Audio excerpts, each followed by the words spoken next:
മാറി മാറിയുള്ള ഷിഫ്റ്റിന്റെ പ്രശ്നങ്ങൾ മൂലം ലൈംഗിക ബന്ധത്തിൽ ഏർപ്പെടാൻ പോലും കഴിയുന്നില്ല എന്ന് ദമ്പതികൾ പരാതി പറഞ്ഞ കാലം.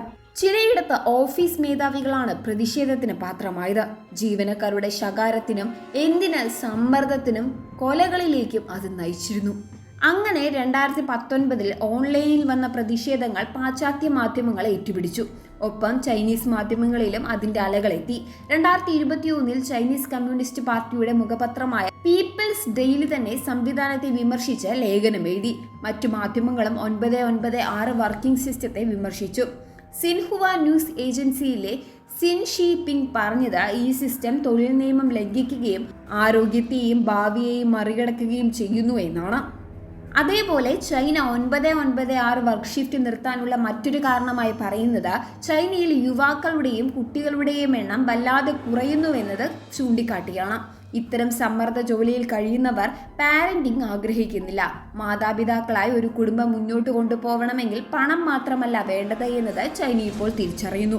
ഒരു കാലത്ത് രണ്ടാമതൊരു കുട്ടി ജനിച്ചാൽ 10 ലക്ഷം രൂപ വരെ പിഴ ചുമത്തിയിരുന്ന ചൈനയിൽ ഇപ്പോൾ രണ്ടാമത്തെ കുട്ടിക്ക് ആദ്യത്തെ 3 വർഷം 1.5 ലക്ഷം രൂപ നൽകുമെന്നാണ് സർക്കാരിന്റെ വാഗ്ദാനം.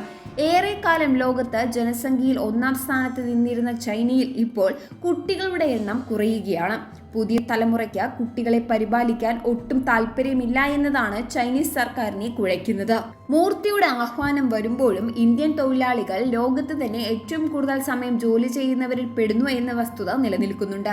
ഇന്റർനാഷണൽ ലേബർ ഓർഗനൈസേഷന്റെ 2025 ഡാറ്റ പ്രകാരം ഇന്ത്യൻ ജീവനക്കാർ ഇതിനകം ആഴ്ചയിൽ ശരാശരി 46.7 മണിക്കൂർ ജോലി ചെയ്യുന്നുണ്ട്. ഇത് യൂറോപ്പിലെ പല രാജ്യങ്ങളിലെ അപേക്ഷിച്ച് ഇരട്ടിയോളമാണ്. കൂടാതെ ഇന്ത്യയിലെ 2024 സർവേ പ്രകാരം 88% ജീവനക്കാർക്കും ഓഫീസ് സമയത്തിന് പുറത്തും ജോലി സന്ദേശങ്ങൾ ലഭിക്കുന്നുണ്ട്. ദീർഘയാത്രകൾ, ഗതാഗതക്കുരുക്ക്, കൂടുതൽ സമയം ആവശ്യപ്പെടുന്ന ജോലികൾ എന്നിവ പല ഇന്ത്യൻ തൊഴിലാളികളുടെയും ദിവസത്തെ കാര്യമായി ബാധിക്കുന്നുണ്ട്. ഈ അമിത ജോലി സമയം മാനസികാരോഗ്യ വെല്ലുവിളികൾക്കും ദീർഘകാല ആരോഗ്യ പ്രശ്നങ്ങൾക്കും കാരണമാകുന്നുണ്ട്. അതായത് ഇപ്പോൾ തന്നെ പല ഇന്ത്യൻ കമ്പനികളിലും ജീവനക്കാർ 12 മണിക്കൂറോളം ജോലി ചെയ്യുന്നുണ്ട്. അപ്പോൾ ഇതൊരു വർക്ക് ഷിഫ്റ്റ് എന്ന രീതിയിൽ വന്നാലുള്ള അവസ്ഥ എന്താകുമെന്നാണ് ചോദ്യം.